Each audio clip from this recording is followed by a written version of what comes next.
If in fact we don't achieve a deal at all, the fact is we are going to be facing an immense crisis. I mean, there may be some of my colleagues on this side of the House who are excited at this prospect and think that it's a wonderful moment. I'm not. I think it will be catastrophic. And so the question is, how do we take some sensible steps to anticipate that happening and try to make sure that there is a coherent process for dealing with it? That's what this is about, not about obstructing Brexit.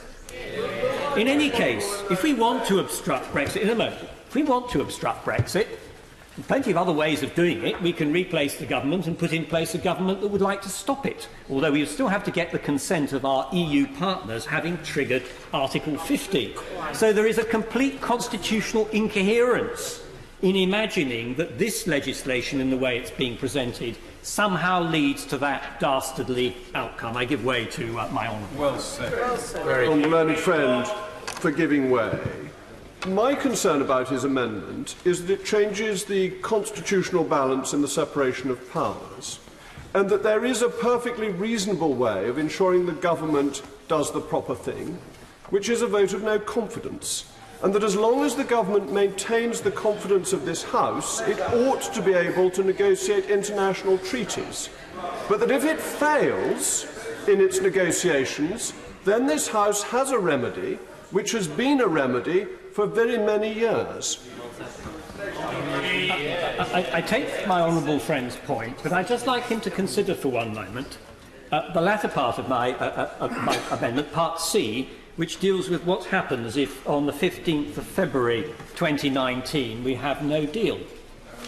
His invitation would be for the House to express no confidence in the government and to get rid of it. Can one imagine a more chaotic process than the triggering of a general election 5 weeks, five weeks before we fall off the edge of the cliff? Justine.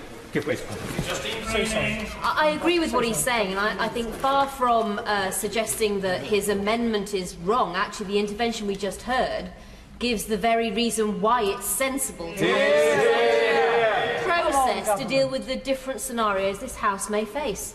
Well said. I agree entirely with my right honourable friend. And just to explain, I did take on board the government's concerns in the Lord's amendment, that the micromanagement of the government's negotiating position after the autumn, if there were no deal, was something which I could see could present difficulties. So my amendment sought to avoid that by doing two things. Firstly, to provide a mechanism by which no deal, if there is no deal, has to come to this House, and that will provide great reassurance to all honourable members that we have a system in place to deal with it. Similarly, a system in place to deal with a rejection of a deal, and finally, and it's only then that there would be a mandatory condition, if by February we were still faced with an impossible position of having no deal at all. I give way to my honourable and learned friend. To my right honourable friend, and of course accept that both he and other honourable friends wish to discuss further the role that Parliament will play in all the Brexit scenarios that may present itself to us. We can't bind the negotiations, nor can we disrespect the referendum result.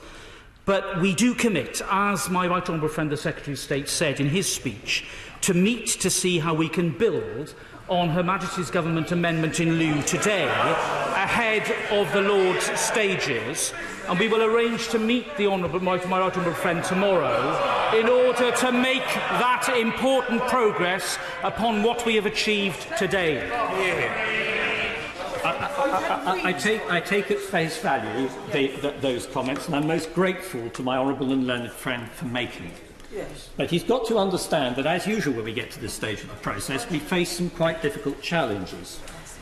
There is a Lord's amendment. Of course, if we were to agree the Lord's amendment, that is what is going to go into the bill.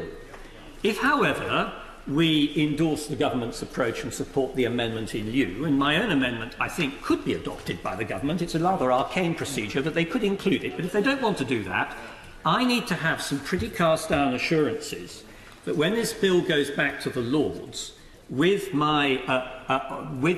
the government's amendment in view, we will implement significant parts of what I have put forward, because we cannot allow a situation in which there is no mechanism for dealing with no deal. I give way.